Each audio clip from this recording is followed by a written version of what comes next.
Die Gautengse Departement van Onderwys het onregmatig opgetree deur na die sperdatum van 30 September ingrypende befondsingsbesnoeiings vir kwintiel 5 skole vir 2026 aan te kondig. Hierdie laat besluit het onsekerheid en finansiële druk vir ouers geskep wat nou met moontlike skoolgeldverhogings sit.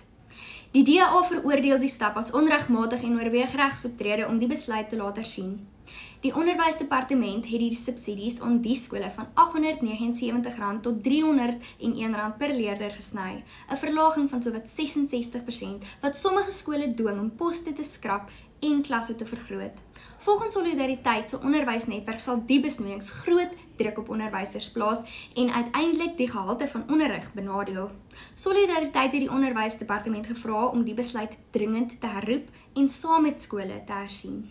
Wel, die departement het talle poste by skole gesny, met ander woorde, die aantal onderwysers by skole in werklikheid minder gemaak, en dan het hulle ook die kwintiel 5 skole se subsidies per leerder gesny van ongeveer R900 na R315. So dit is 'n afname van 65-66% in subsidies wat skole dan vanaf 2026 sal ontvang. Ouers sukkel reeds om dit te betaal. So skole het reeds nie 100% skoolfonds invordering nie. Daar's skole wat selfs so min as 40% van skoolfonds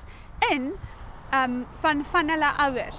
Nou as die departement nou nog ook sy fondse sny, beteken dit dat hierdie skole nie langer volhoubaar finansiëel bestuur kan word nie.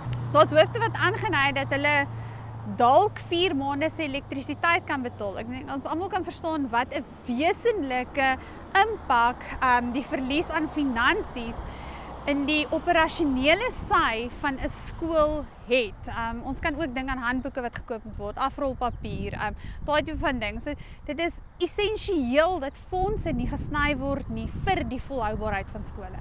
Die DA het reeds aangedui dat dit regstappe oorweeg om die besluite te laat hersien en moontlik tersyde te stel. Daarbenewens sal die DA skriftelike vrae aan die Gautengse wetgewer indien om te bepaal waarom die sperdatum oorskry is, hoeveel skole geraak word, wie die besluit goedgekeur het en of enige skole steeds die verhoogde befondsing sal ontvang. Nou indien die departement weier om die besluit terug te trek, sal die DA 'n formele aansoek om geregtelike hersiening instel om te verseker dat LER Solani aanspreeklik gehou word en dat leerders se grondwetlike reg op onderwys beskerm word. Die DA se standpunt is dat hierdie patroon 'n kombinasie van onbevoegdheid en 'n gebrek aan deursigtigheid is. Dit lyk egter toenemend asof sulke laat aankondigings 'n taktiek van magsgebruik geword het om veranderinge in te voer sonder behoorlike inspraak of verantwoording te gee.